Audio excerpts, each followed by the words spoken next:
And ladies and gentlemen, the WRT Boxing Show with your host, Mr. A. Episode number 19 shall begin shortly in 5. Thank you for tuning in, folks. I am your host, Mr. A. This is episode 19. Please support your show. Hit that thumbs up.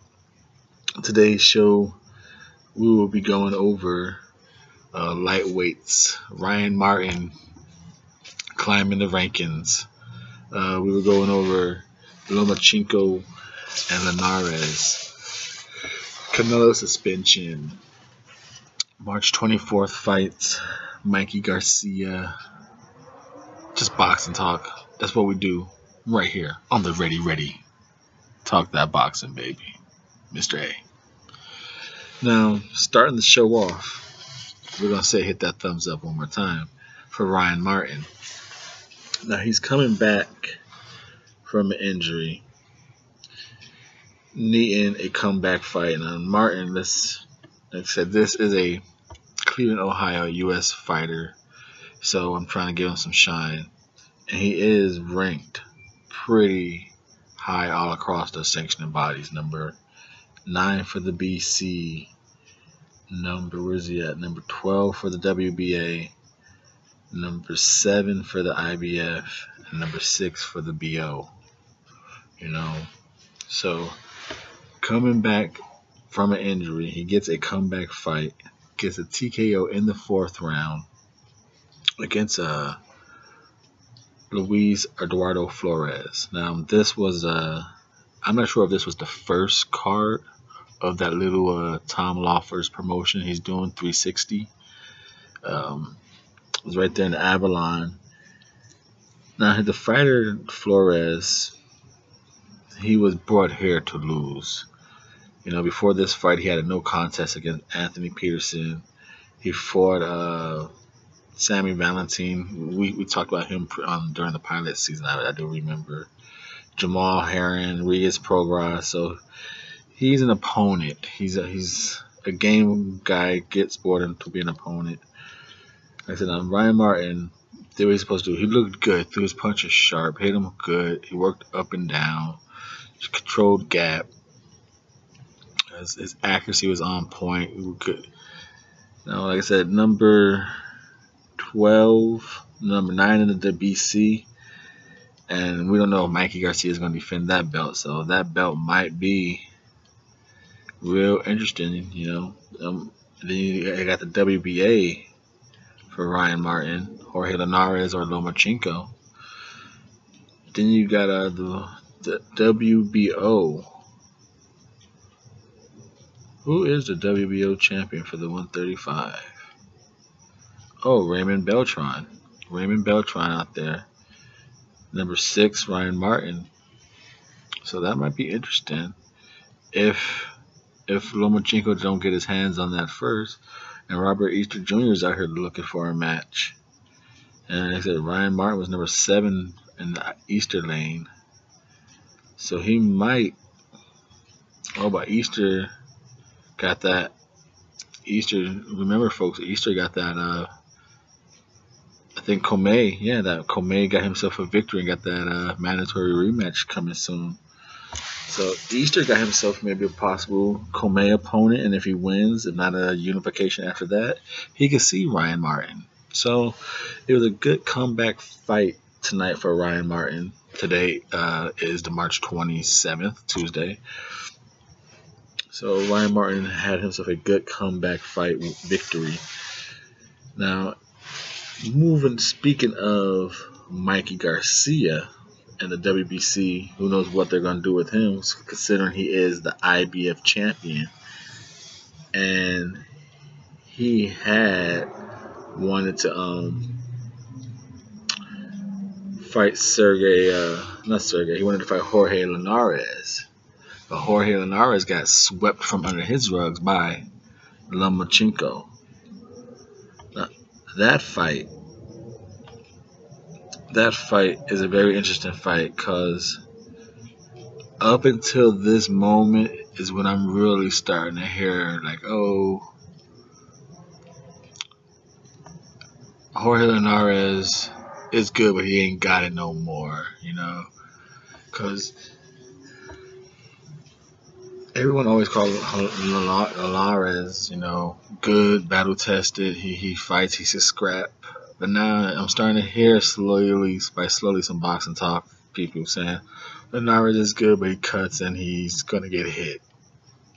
Then I'm hearing some people saying Linares got the firepower, the hand combinations, who knows the rhythms up and down, speed variations to perhaps give Lomachenko trouble. I agree with that one. I think he has hands, but I don't know if he has the feet. You know, I know he goes in and out pretty well. He could escape. He could use the ring well, but I don't know if he could hit angles as quick as Lomachenko. So that's gonna be interesting. That's gonna be a real interesting fight. You figure you got both guys who pity pat you and then throw hard 3 and 5 hits, you know, set up the 1, 2, 3, 4, 5, you know how they do that crap, you know, throw more than that one punch, and that's what some fighters do. A lot of fighters lack that. A lot of fighters are going for that one punch, you know, and these guys know how to punch you into the punch you into the place they want you at. So it's gonna be interesting to see who gets that clever chest move combination. But I think a lot of it's going to come down to the feet over, you know, the rounds. And right now, I'm leaning towards Lomachenko on that one. Then added to that card is, you gotta love the way Bob Arum's doing. He knows he has a star, and if the guy decides, or not decides, but turns out not to be a star, and you know, ends up like his older brother Jamie getting body shot, knocked down, he's gonna make the most out of Michael Collin. Michael Collin has been added to that card, against who has not yet been named. You know, let's see if they added it to BoxRec now. We could look it up. Michael Collin. But adding him to that card is a phenomenal move. There's possibly a good fan base, but I think any fan base that Collin has most likely knows who Lomachenko and Linares is. I don't think you're gonna find a fan base persons who doesn't know these 3 names in boxing. Yeah, it's still a to be known opponent on May 12th. But adding him, I think there's a lot of eyeballs that would have watched Lomachenko and Linares, but not watched Michael Collin.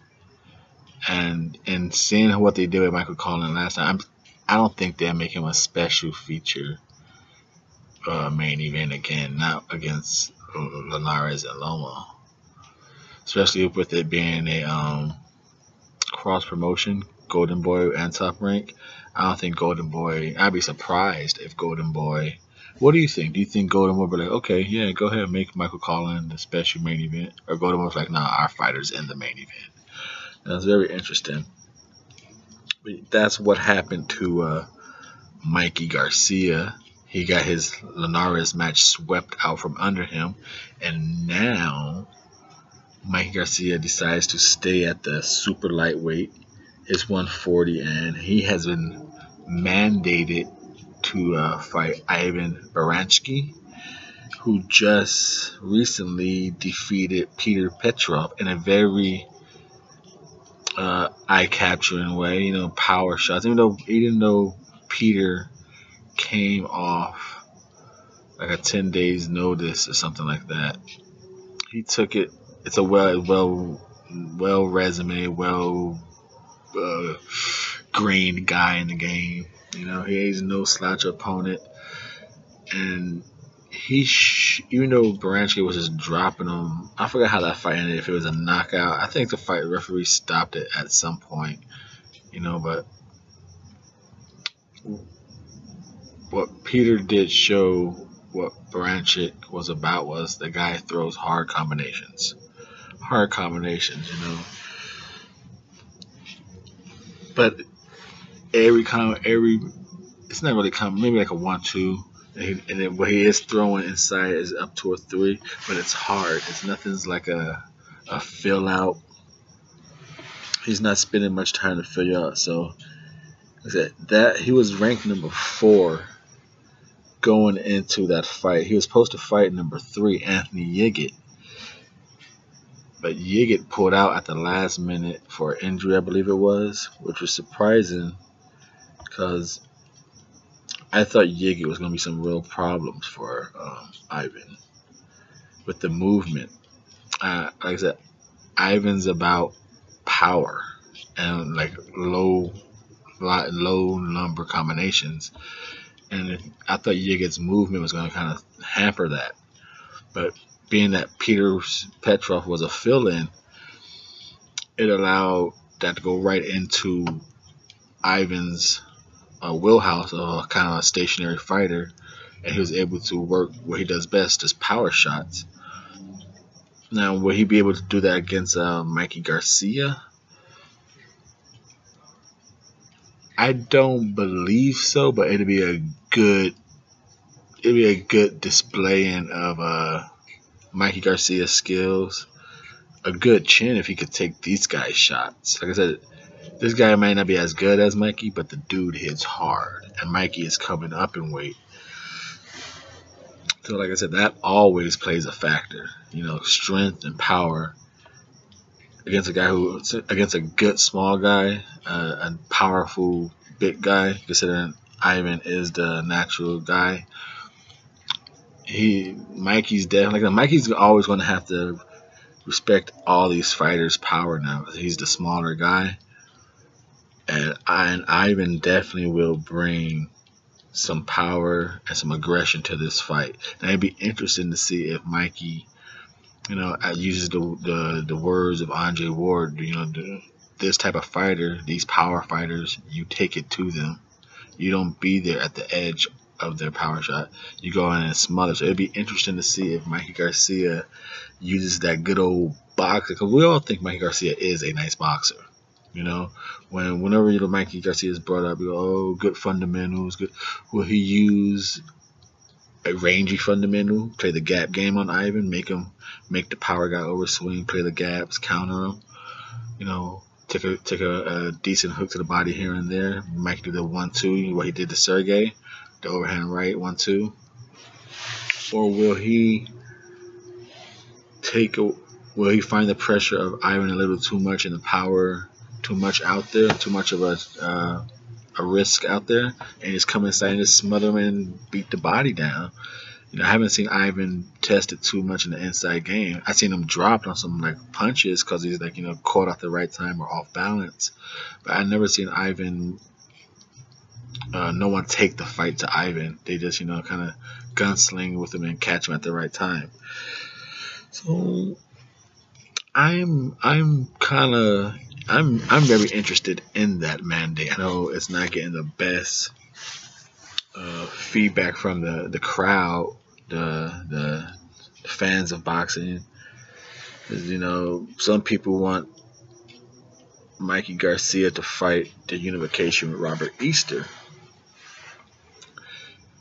Now, I can understand that. That's being that he's the WBC champion right here on the WRT Boxing Show. Mr.A thought on the Mikey Garcia and Robert Easter match.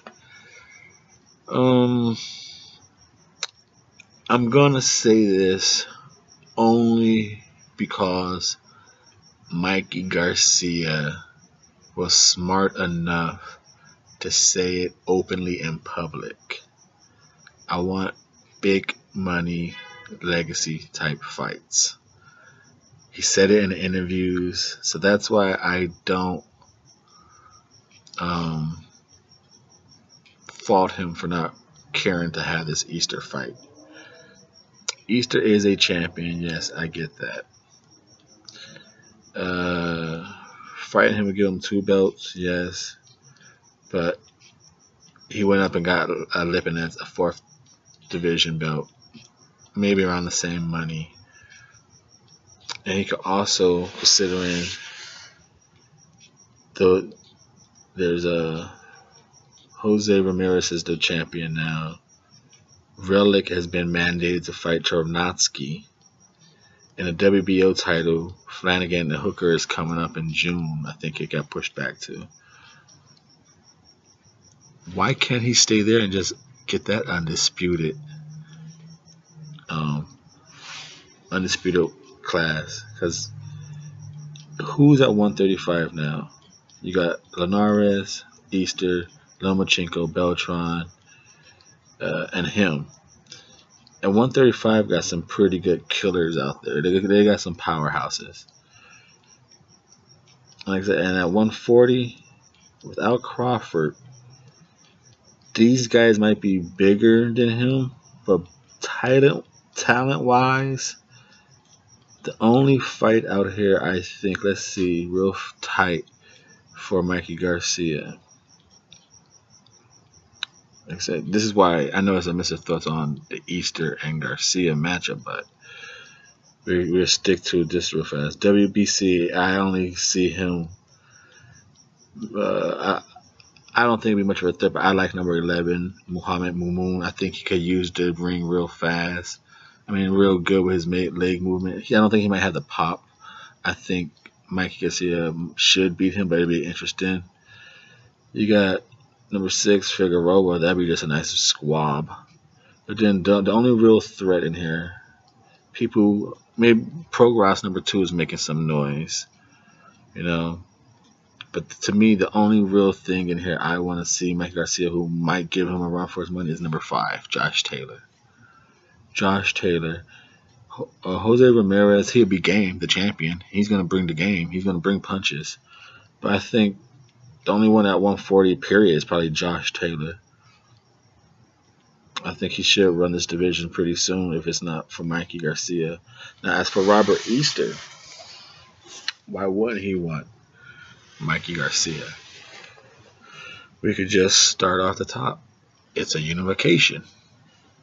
Best fight the best. You know, he thinks he's the best. So, okay, we'll go with that.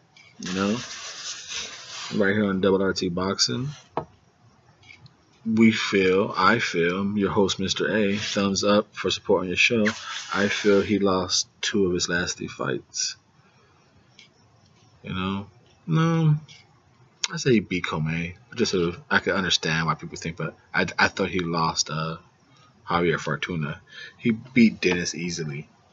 That's easily seen. It was just tough as hell, but he beat him easily. Given that the fact that he had those type of fights where people could say, there's some people out there, they would tell you that he lost all 3 of those fights. He lost 2 or 3 of those fights, you know. Then there's people like me who say he lost 1 of those 3. But I haven't really heard anyone say, yes, Robert Easter beat all 3 of those guys. Yes. I haven't heard anyone say that. Saying that, his questionable career victories as a champion, why wouldn't he want a Mikey Garcia fight? It's another belt. Then it's probably the highest payday for him. And then you start going backwards. His mandate is Richard Comey. Some people feel he already lost against Richard Comey. So if you feel, damn, I gotta fight that fight again, and I'm not gonna get money, he's trying. It could be he wants Mikey Garcia as a cash out. No one ever brings that up. You know, does he feel confident in beating Richard Comey? And you know, is he trying to duck Richard Comey with a Mikey Garcia cash out? Who knows? Who knows? Me personally, I don't know if he's trying to duck Comey, but I think he wants a Mikey Garcia cash out. I used to think that was going to be a real tough matchup. I really did. I used to think, you know, styles make fights and stuff, and I used to think Robert Easter, with his height and length, would be a good matchup. But seeing how he gives his advantages away, his attributes, if Comey and slow-footed Dennis Zakatov, if he could get in there and give him problems, Fortuna, to me, like I said, beat him. I don't see why Mikey Garcia would have problems figuring him out. I don't see Comey, Dennis, and Javier Fortuna doing something that Mikey Garcia can't figure out. So I think he'll beat him. I think Lomachenko will beat Robert Easter. He just what he showed me during his title reign. You know, a good person with an IQ of boxing and good feet will beat him. You know, everyone he's lost, he's had tough fights too. Comey and Dennis, they were just fighters. They took it to him. And then he finally ran someone who's going to take it to him with feet, and that was Fortuna. And that's why I thought he really lost. I think Mikey Garcia will figure that out. So my thoughts on the Mikey Garcia and Robert Easter, or the Robert Easter call out of Mikey Garcia. I think I don't think he's doing it to be great. I'm going to lean with it's a cash out. Will he take the title shot? Of course, yeah. But I think he just wants the Mikey Garcia fight for a money check. Because I don't think he really wants to fight Richard Comey again. Not for the pennies that he's going to have to fight him for. No. That is my thought on that. And then moving on to someone who don't want to fight. This person has raised a lot of disappointing conversations in boxing. A champion. And we're talking about a superhero. A one who saves the earth. The almighty Superman. Adonis Stevenson. His up and coming bout with the Bottle Jack the Body Ripper. Badu Jack. Adonis Stevenson. That's a hellified fight. That is a hellified fight, folks. I'm one of the fans out there of Adonis Stevenson. I like it. I think it's a really good fight. I haven't seen anything that's let me believe that Superman is just gonna be a 40-year-old. Has he slowed down a little bit? A little, yes. You know, in saying so, I'm not gonna say Bottle Jack is just gonna get steamrolled over. Bottle Jack is as we see, he's getting better and better each fight. He's getting that old grizzly, worn toughness in the boxing ring. If there's anyone who can, resemble Andre Ward, it's Bottle Jack. He's that new boxer. We had Andre Ward, and now we got Bottle Jack. He finds a way to win. Good outside game, dirty inside, clean shots. I always thought Andre Ward can beat Adonis Stevenson. I thought he would be smart enough just to walk away from the left hand and get inside him enough. I thought it'd be tough because I think Adonis Stevenson hits hard as hell in the inside. I think he really does. Now, I wasn't quite sure will he just be able to completely avoid. But when I saw Kovalev land that hand on Andre Ward, I had okay, yeah, Stevenson could barely, that right hand. I definitely thought Stevenson could land his power hand against Andre Ward. Now, saying that, when a little Wardish Stevenson there, when we should be talking about Body Ripper, I do believe he can land that shot on Jack. Jack gets hit. I don't think he's going to be able to avoid that hand on 12 rounds because Stevenson uses it more than just a straight right hand. He comes with hooks, uppercuts, doubles up on hooks. It's not just it's not as 1-2-1-2 as Lara's left hand. You know, Laura throws a hook every once in a while. Stevenson throws a lot of different lefts. You know, it just that left straight is a missile, and you got to be deadly. Now, these, even though they say, you know, Adonis Stevenson is the older man, which he is at 40 years old. I believe Baranchyk is 35. The rounds of experience, you know, that boxing age stuff, that is with Baranchyk.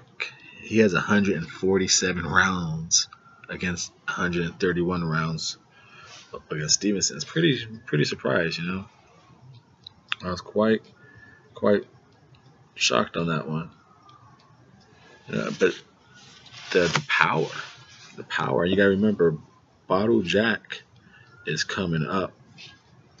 The power is 52 knockout ratio for Baranchyk, which is decent. That's you know, that's getting it done. And then you have Adonis Stevenson, Superman, with some Superman shit at 80% knockout ratio. So you talking 52% against 80%. Are you willing to really bet? The question out there, are we really willing to bet that Superman cannot land his punches on Baranchyk? Is Baranchyk inside game that good that he's gonna stop 80% knockout Superman? And I'm gonna have to say, like I said, I'm one of the few out there who's gonna say yes. I like Adonis. I don't care who he's been fighting. You know, he's a champion. You know, Alvarez been accepting all the sidestep of money. That's his fault. And once he accepts that sidestep of money, he opens the floodgate for Stevenson to do whatever he wants. So it's a little loophole in contracts, you know. And Adonis Stevenson used the hell out of it. So that sucks, but he's been knocking people the fuck out. And what can you say? You know, you always hear people say, like, well, he knocked out who they put him in there with. Well, he got in there with the people he knocked him out. Now, him and Baranchyk, I'm leaning with, oh man, as of right now, I'm going with Stevenson on this one. I think he stops Baranchyk. I think it's gonna be a good fight. I think he's gonna crack. I think he's gonna the thing that everyone always said about Baranchyk, oh, he's chinny, but you know, there's not this nice little win streak. You know, you haven't quite heard that, you know, because he's been inside grinding, doing his thing. We're gonna see if he's chinny. I don't know if he's gonna get knocked out. Chin. But I believe Stevenson's gonna be victorious. Now, who was not victorious, or I should say, who's not being victorious lately, not like our thumbs up count, it's been victorious because it's going up to what, 6? Can we get 6? No, actually, let's try and get 10. If you're at what, 29-22, you heard it, we're aiming for 10 thumbs up for episode number 19. That'd be sweet, because I think I average about 2, maybe 4. So if we could hit a 10 thumbs up for episode 19, sweet. It is your show, so support your show. Now, unlike our thumb count, who's not victorious, who's not being victorious, Canelo with his tainted meat clenbuterol. being suspended by Nevada State Commission. It's more like a who cares? Who really cares? You know, at first you're like, oh, Canelo got suspended. All right, take the fight to New York. Take the fight to Texas. Yeah, it's Nevada suspending him don't mean shit. You know, take the fight to New Jersey. You know, someone's gonna give him a boxing license. So I really don't see what the it's not like a sanctioning body's suspending him. If a city, Nevada don't mean shit. You know, I don't see why it's getting that big of a deal until I hear a body organization suspended him. Then it means something. But state commission suspended him. Who gives a shit? Moving on. We talked a little bit of the AJ freeze out on the own edition of Mr.A's Thoughts, but like, if you have not watched that and you hear this and like, what is the AJ freeze out? What is your opinion on that? My opinion on that is I believe it's gonna backfire, and it's gonna make Deontay Wilder a stronger fighter, a popular, stronger name. And it's what I think Deontay Wilder should have been doing this whole time. You know, he called out Anthony Joshua plenty of times. Way too much.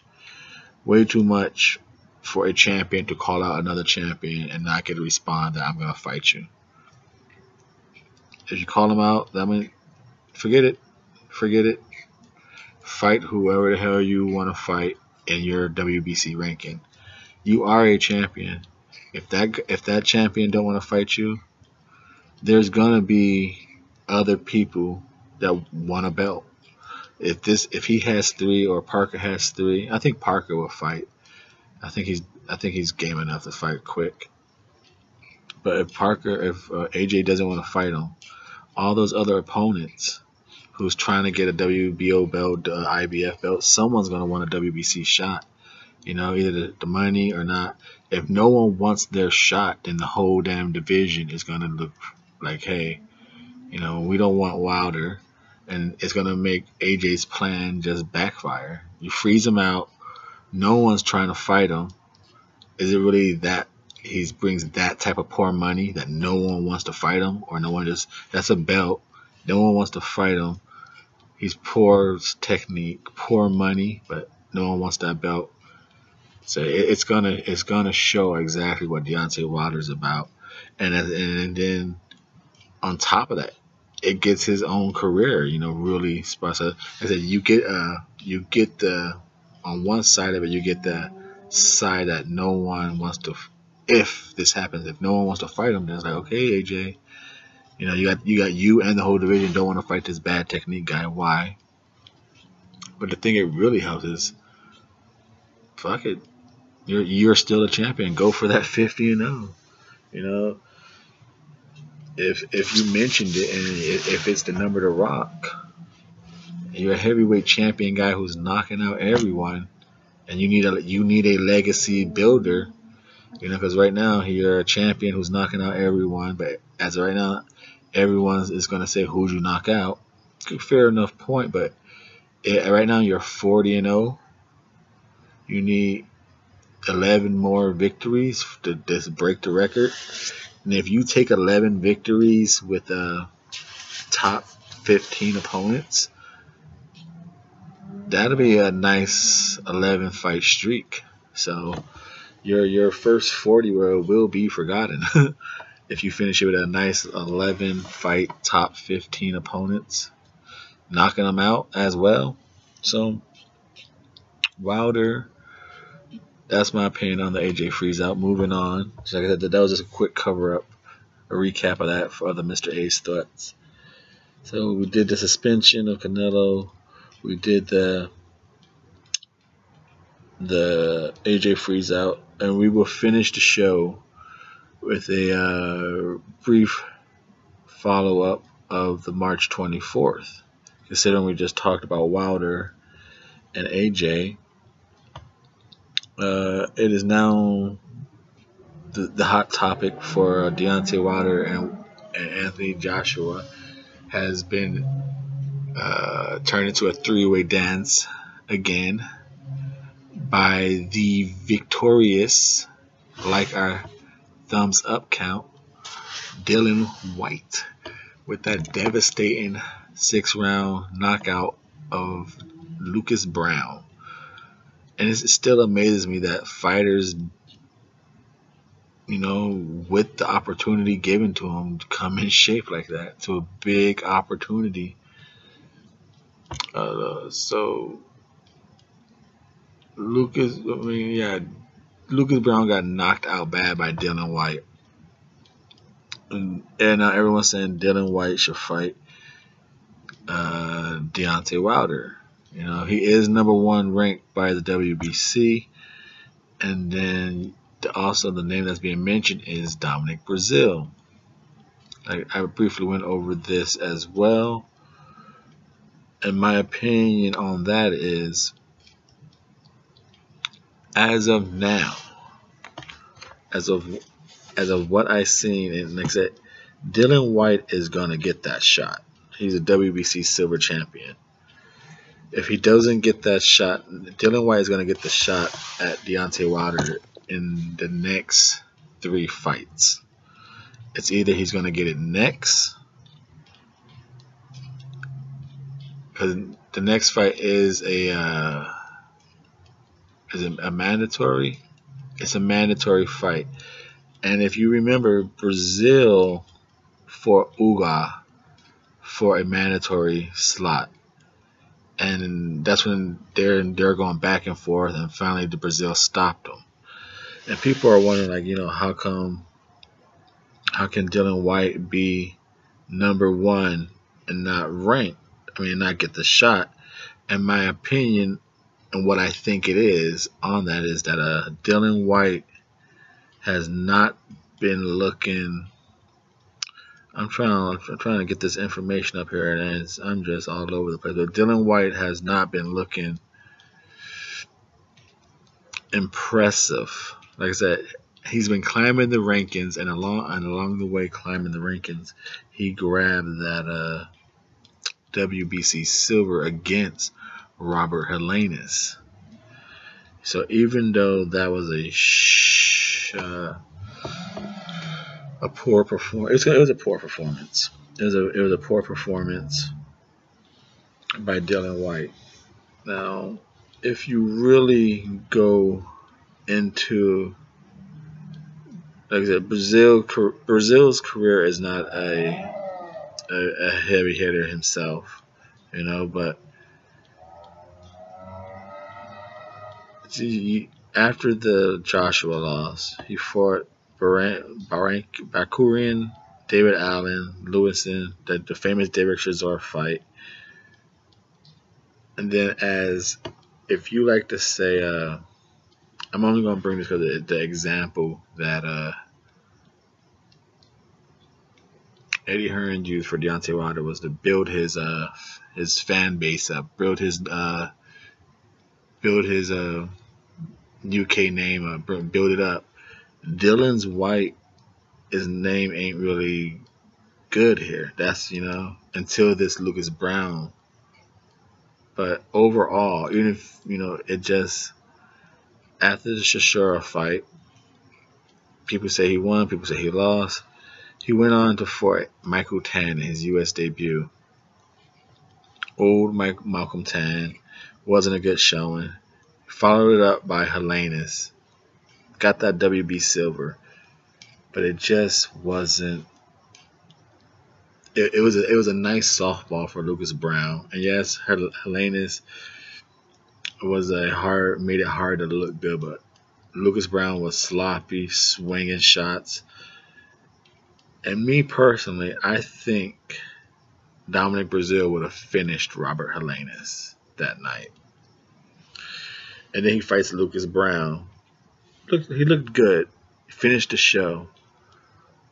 But in his last 3 opponents, looked like crap, and his performances against crap opponents wasn't that impressive. You know, and yes, he was winning, so he kept getting points to climb a ranking. So yes, he deserves to be at number 1. But I can understand how Dominic Breazeale got his mandatory shot, considering after they both got title shots, how their careers went on after that. We just went over Dylan's career after his loss to AJ, who wasn't even a champion. I don't believe he was a champion at that point. He was just a hot name. So then after Anthony Joshua lost, he goes on to fight Uga, in that eliminator, and gets his mandatory shot. He wins that shot. He was awarded straight from a Joshua loss. He was given a mandate shot. Like, if you win this, you get a, that's how it happens for the decent part in boxing. You get one hit title shot, you lose it, but sometimes you get lucky, and he took advantage of his second opportunity, won his mandate shot, and then his following fight after that against a common opponent of the 2 champions, he knocked out Eric Molina. So he knocked out Uga in a mandate title, a mandate eliminator, mandatory eliminator, and then he knocks out a common opponent between the 2 champions. So he has looked impressive, gave action fights, while Dylan White, his fights have not been as, yes, this Lucas Brown knockout, but like that, Lucas Brown was crap. You could say Eric Molina was crap, but Lucas Brown, I thought Lucas Brown was going to win that fight until he came in that night. He was out of shape. You could see it. Like I said, Dominic Breazeale had Amir Mansour fight, a tough, rugged, game opponent. Took it to him. Went on to Anthony Joshua, lost that fight, showed game, got rewarded with a mandatory eliminator, won that by 5th round knockout. After he was on the floor, got himself up, won that fight, went on to the common opponent, knocked him out. That's it. And then you look at the Dominic Breazeale, the Dylan White against AJ. That wasn't even for the belt, That was just a local rivalry. So at the time that Dominic Breazeale fought AJ in 2016, Dylan White has not quite been as impressive.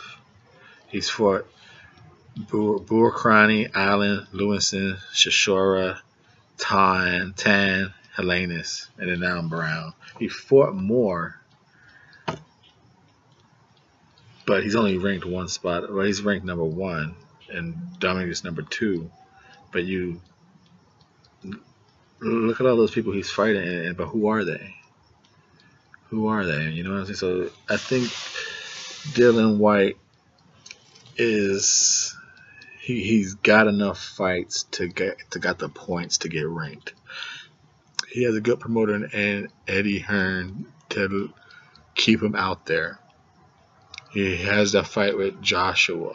That's okay. That's Joshua's biggest, roughest fight so far. So people always bring it up because no one has done that yet.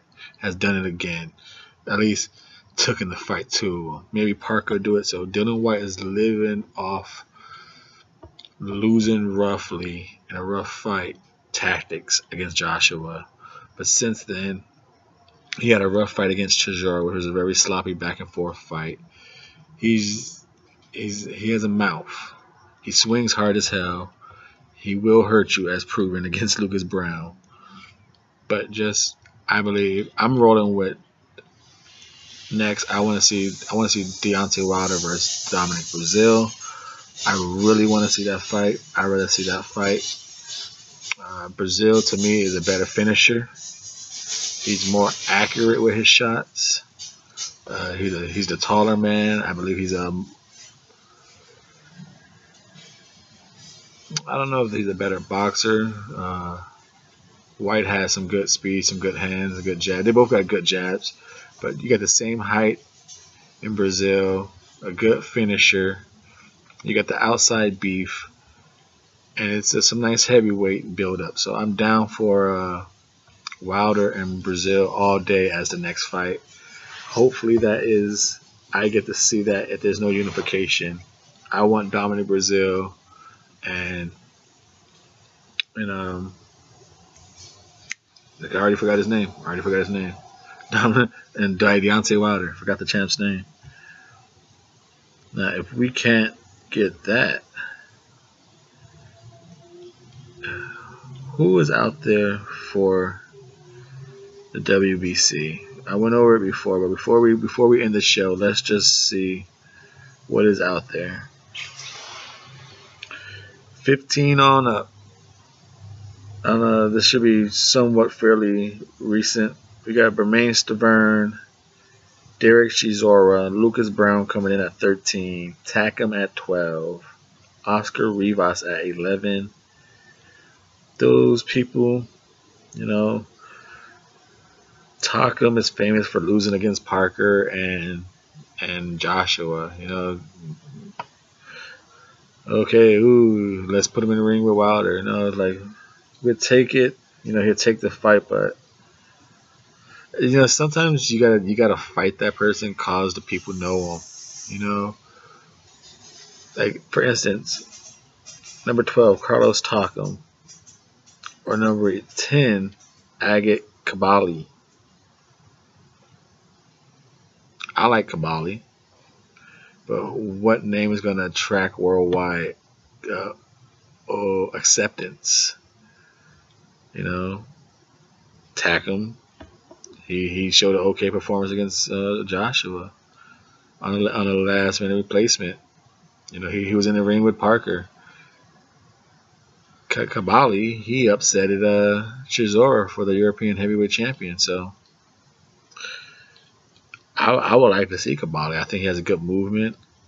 I'd rather see him over Takam. Takam already had he didn't fight the champion Joseph Parker. He just fought Joseph Parker. But he had a title shot. But Kabali is a European champion. I'd rather see a European champion try and take up to the next level than a guy who already lost his title shot. Then you got Adam Nowalki, a hot prospect. I'm all down for Deontay Wilder or any champion knocking off hot prospects. I like to see that. Like, oh, you think you're bad? I think that's good for the sport. I think it's excellent for legacy. You get your champion separating and showing levels. Like, okay, yeah, you guys know who should be a good fight for me, but you think you're going to skip a level and think this guy down here is going to be good? I'm a champion, knockout. So I think it'd be a good fight between Wilder and the hot prospect Nowalki. Great fight. I don't know why. I think just Charles Martin and I want to see that fight. I want to see Charles Martin and Deontay Wilder. I want to see that fight so bad. Two big ass fools, shit talking fools. And I don't know. Is Martin from Atlanta, or he just hangs out there, or is he Martin from California? I don't know where Martin's from, but that dude, he be talking that shit. I think it'd be a good build up for that fight, because Wilder was talking shit on him. Then you got Tony Bellew. I don't want to see that fight at all, really. You got Kurat Pulev. I'd like to see that. You got Povetkin coming at number 4, Brazil at number 2, and you got White at number 1. Miller just dropped out of that altogether, huh? No Miller in that. I don't know, but Miller's a 3 across the board on the other ones. But Wilder got fights out there, so. But back to the White and Brazil, who's going to get that shot? I do believe Dylan White is going to fight the WBC champion. Whether it's Deontay Wilder, well, if it's next, it's going to be Deontay Wilder because he is that #1. But Dominic Breazeale has that mandate victory that says he's mandated. It all depends on the crazy ass WBC what they're going to do. But if Dylan White don't get Deontay Wilder next in the mandate, he's probably going to get him second.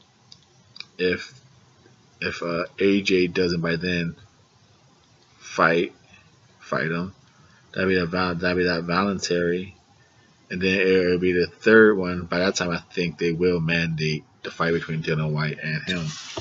So if Deontay Wilder's not fighting Anthony Joshua by middle of next year, he's fighting Dylan White already, or he's fighting him by then.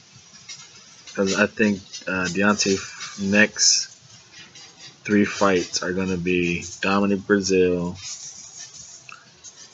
Dylan White, Anthony Joshua. I just don't know what order, but I think it's going to go Dominic Breazeale, Dylan White, Anthony Joshua. Yeah, I do think that, yeah. You know.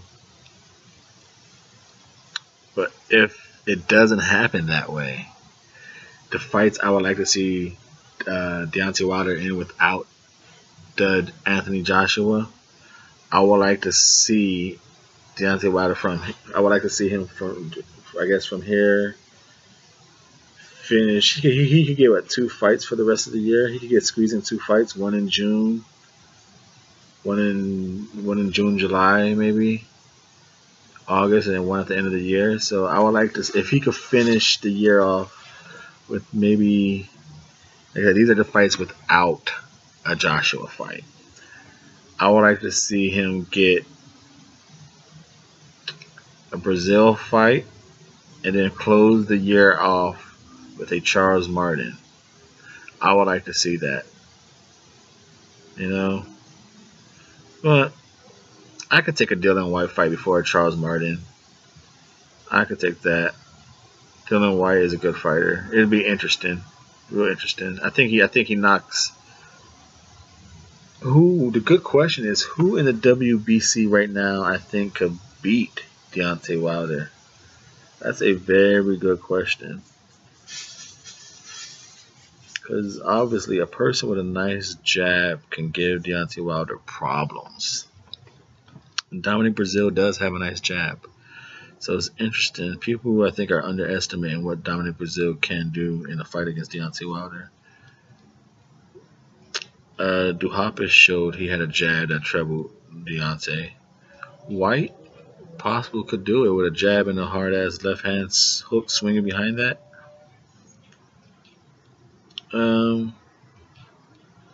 Kabali might have some popping movement that give him some problems, but I say that's about it. White, Breazeale, and Kabali have a chance, have a styles make fight chance of beating Deontay Wilder. The rest of them are getting knocked out, just like Luis Ortiz. Dylan White, Breazeale, and Kabali are probably getting knocked out, but I think out of these 15 I'm looking at, those are out of Severn, Chisora, Brown, Takam, Rivas, Kabali, Nawalki, Martin, Duhaupas, Bellew, Belev, Pulev, Povetkin, Ortiz, Breazeale, White. I'm going with White, Breazeale, and Kabali, who styles make fights, might give Wilder some problems, and crack him with a good one or shockingly point him with a defeat. Those are the 3. And this is the end of episode number 19. 10 thumbs up. Let's aim for it, folks. Your show, the WRT Boxing. I'm just a host. Your host. Where we ready, talk that boxing, baby. Number 19.